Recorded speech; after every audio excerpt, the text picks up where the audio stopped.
Hello friends, स्वागत है आपका सीता की रसोई में। आज हम आपको बनाना कुछ नहीं सिखाएंगे। आज हम सुनाएंगे आपको कहानी अनंत भगवान की। आजा छोटी, अनंत भगवान की कहानी सुना दे। आती हूँ दीदी, अंत भगवान लेकर। अब मैं आपको कहानी सुनाती हूँ। एक सास और एक बहू थी, तो दोनों एक घर में रहती थी। फिर वो एक दिन अनंत भगवान की पूजा करने अपनी सहेलियों के साथ बहू चली गई। बहू जाकर अनंत भगवान की अपनी पूजा कर आई। वो आकर घर पे उसकी सास ने उसको देख लिया। बोली, अरे ये क्या टोटका सा कर आई है मेरी बहू। उसने जाके अपने लड़के से कह दी, देख बेटा, ये ना बहू तेरे लिए कोई टोटका कर कर आई है अपनी सहेलियों के पास जाकर। ऐसा हुआ था कहानी में? हाँ दीदी, ऐसा ही हुआ था। लड़का कहता है, नहीं माँ, बहू मेरी पत्नी ऐसा नहीं कर सकती। नहीं बेटा, देख उसके हाथ में कुछ बंध रहा है।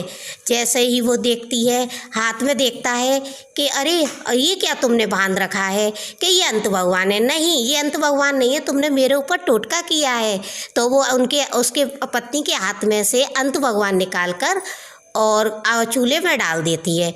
जैसे ही वो चूल्हे में डालती है, सोई कोड़ी हो जाता है।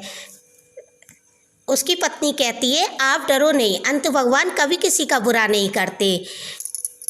वो तो बहुत दयालु हैं, वो ऐसा कभी कुछ नहीं कर सकते। हम अंत भगवान से क्षमा माफ़ी मांगते हैं, वो हमारी प्रार्थना जरूर सुनेंगे और कोई उपाय बताएंगे। अब उनकी पत्नी अंत भगवान को चूल्हे में से निकालकर और दूध में घोलकर पी लेती हैं। अब उसकी पत्नी कहती है, आप अनंत भगवान से मिलने जाओ, वो 7 समुंदर पार रहते हैं। वो कहता है, ठीक है, मैं जाता हूँ। अब वो चलते चलते रास्ते में उन्हें एक आम का पेड़ मिलता है। वो पूछता है, आम का पेड़ पूछता है, भाई तुम कहाँ जा रहे हो? कि मैं अंत भगवान से मिलने जा रहा हूँ, अपनी अरज लेने। तो एक काम करना, मेरी भी अरज उनसे कह देना। मेरे पेड़ पर आम तो आते हैं लेकिन कोई खाता नहीं है, इसमें कीड़े पड़ जाते हैं। वो कहता है, ठीक है। आगे चलता है वो, तो उसे एक घोड़ा मिलता है। वो कहता है, भैया तुम कहाँ जा रहे हो? कि मुझे ना अनंत भगवान के पास जाना है, वो 7 समुंदर पार रहते हैं।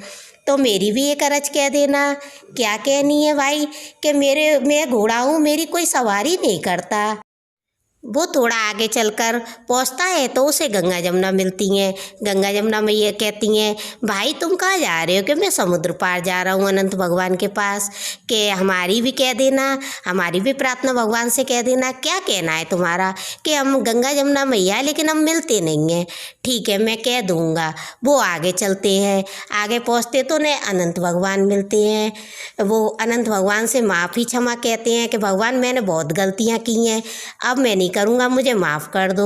उन्हें कि ठीक है, मैं तुम्हें माफ़ कर देता हूँ। अब उसका पति बिल्कुल भगवान की कृपा से बिल्कुल ठीक हो जाता है। अनंत भगवान की कृपा इतनी बरसती है, वो बिल्कुल ठीक हो जाता है छोटी। अब अनंत भगवान कहते हैं, क्या हुआ भक्त?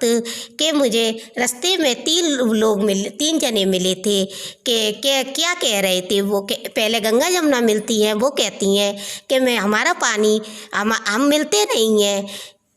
तो तुम ऐसा करना, उनको मिला देना हाथ से, सो वो मिलने लगेंगी। ठीक है भगवान। और दूसरी अरज ये है कि मुझे एक घोड़ा मिला था, वो कह रहा था कि मेरी कोई सवारी नहीं करता। तो ठीक है, तुम उसकी सवारी कर लेना, सो सब उसकी सवारी करने लग जाएंगे। फिर मुझे आम का पेड़ मिला, उसने कहा कि भाई मेरे आम कोई नहीं खाता।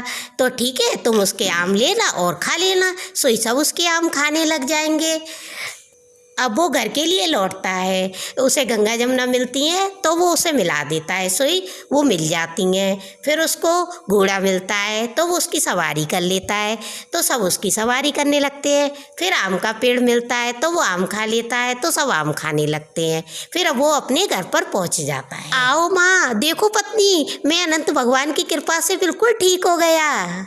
छोटी, अब हम हर साल अनंत भगवान की पूजा करा करेंगे। ठीक है दीदी। जैसे अनंत भगवान ने उनकी सुनी, वैसे सबकी सुनना। बोलो अनंत भगवान की जय।